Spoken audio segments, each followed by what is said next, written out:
Subscribe to our YouTube channel and don't forget to press the bell icon to get all the latest updates. The death of a Kerala student on May 12 has brought the attention to the inhuman conversion practices that are inflicted on queer people, often without their consent. The Kerala student had come out to her family as bisexual some time back. Following this, her family had allegedly admitted her to 2 de-addiction centers. In a video uploaded in March, the student had shared that she was heavily medicated in these centers. The Goa police is of the opinion that the Kerala student had committed suicide. Her post-mortem report says that the cause of her death was hanging. We reached out to Vyjayanti Vasanta Mogli, a transgender woman and a survivor of the conversion therapy. Vyjayanti had filed an affidavit and testified before the Supreme Court as a survivor, which eventually, along with testimonies of and efforts from other survivors, led to the historic Supreme Court judgment that declared criminalization of consensual sexual conduct between adults of the same sex as unconstitutional. During my teens, I was coerced into undergoing aversion therapy, which is also known as conversion or reparative therapy. My father physically forced me to undergo that. I was dragged to the psychiatric home on the advice of this psychiatrist who gave a lot of false hopes to my parents, particularly my father, that if I were to undergo that conversion therapy, I would transform into a well-adjusted cisgender heterosexual man. Making good use of such desperate parents, there are many such psychiatrists, and this psychiatrist was one who gave a lot of false hopes, and I was put on antipsychotic drugs, and I was made to do a lot of physical labor like cleaning toilets, gardening. I had to do a lot of gardening, and I also was made to learn how to make garlands without using a needle, but with just using thread. The rationale given to us for gardening was that we are getting close to nature, and by being close to nature, we would ourselves become like nature and be more natural and give up our unnatural proclivities and predispositions, which was very unscientific and unethical and absolute rubbish.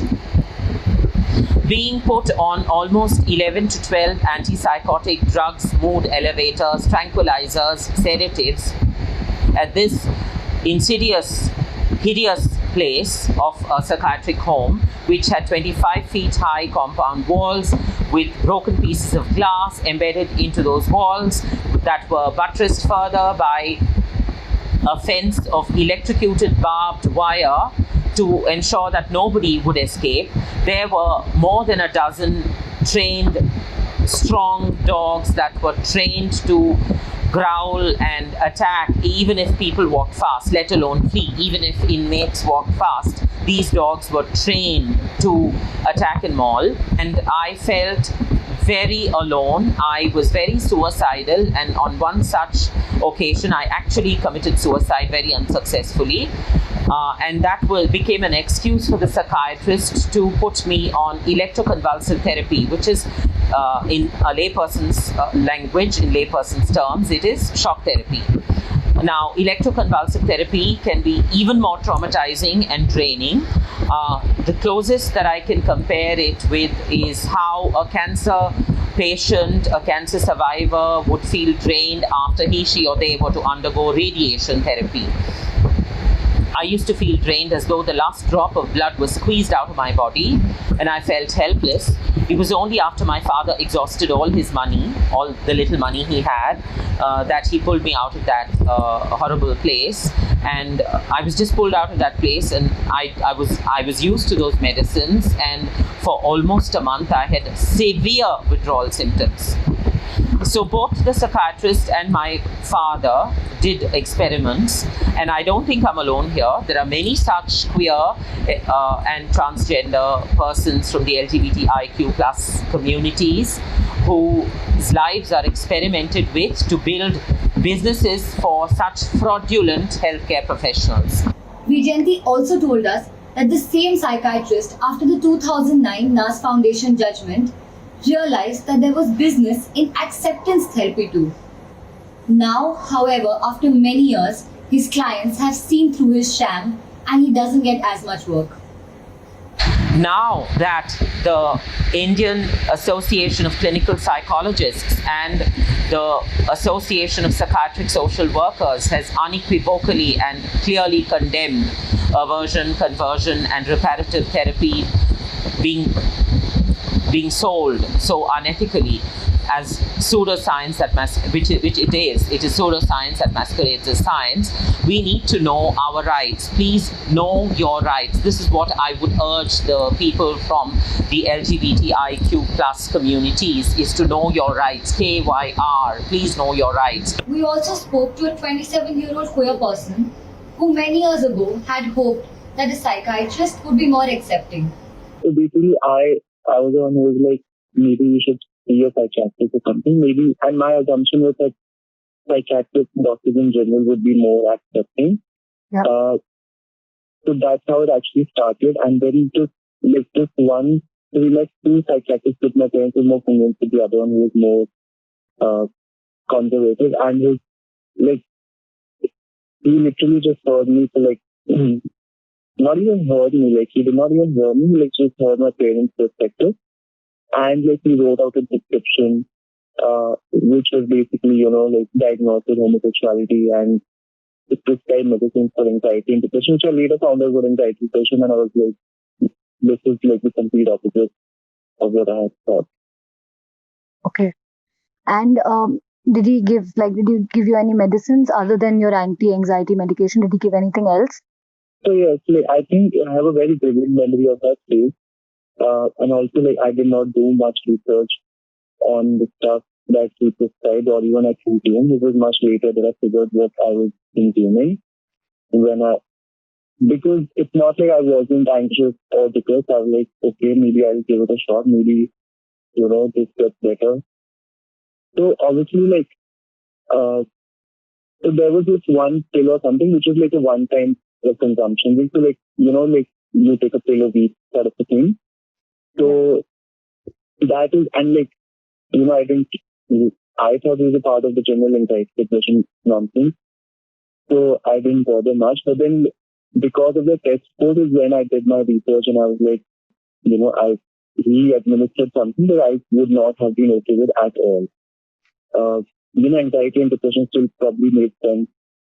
I made myself believe that, okay, maybe we're going to, address anxiety first and then, take it,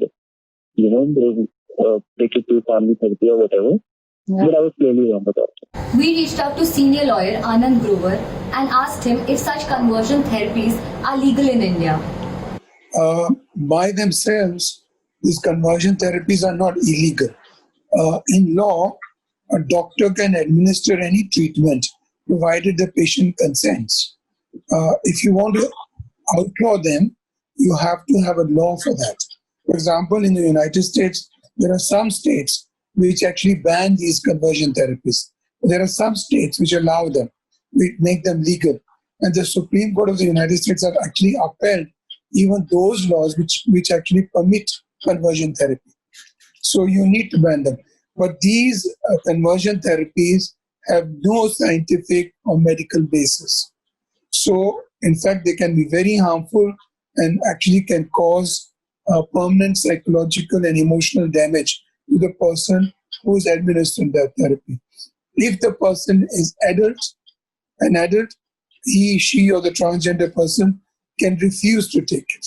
But they must know that it is wrong and has no scientific or medical basis. If the person is a mature minor and is being taken there by the parents, even that person, mature minor, above the age of 16, who understands what is being done, can refuse to be administered that therapy. So the most important thing is for that person to know that these therapies have no valid medical or scientific basis. Now, for a long time, ECT was actually being administered and it was considered to be perfectly invalid. Now, the American Psychiatric Association has said there's no basis for it. So similarly, we need, to have associations saying that, in fact, homosexuality is not a disorder. But technically, registered medical practitioner is administering therapy. And if I'm a person who's facing those issues, and I agree to a ECT, for example, then it won't be illegal, provided we have a system which actually allows the doctor to do it. There is no law banning it in India. On being asked about those people, mature minors and adults alike, who are forced into such therapies by their families, Mr. Grover said that lack of consent is a ground that can vitiate any treatment. Treatment has to be consensual. If the person is an adult, the adult can refuse. And in my opinion, even a mature minor can refuse. So that matter has not been taken to court.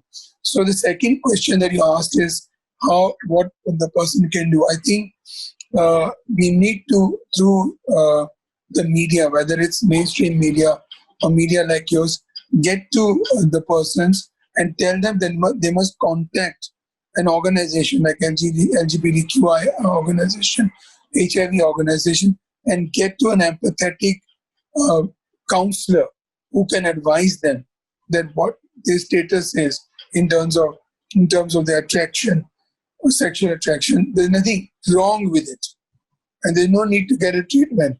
And you can then deal with the issues of psychological disturbance or whatever they may be through a counselor. The need of the hour, Mr. Grover said, is to outlaw such therapies and have a network of counselors and organizations that can help out. This report is by Mekhala Saran for Mojo.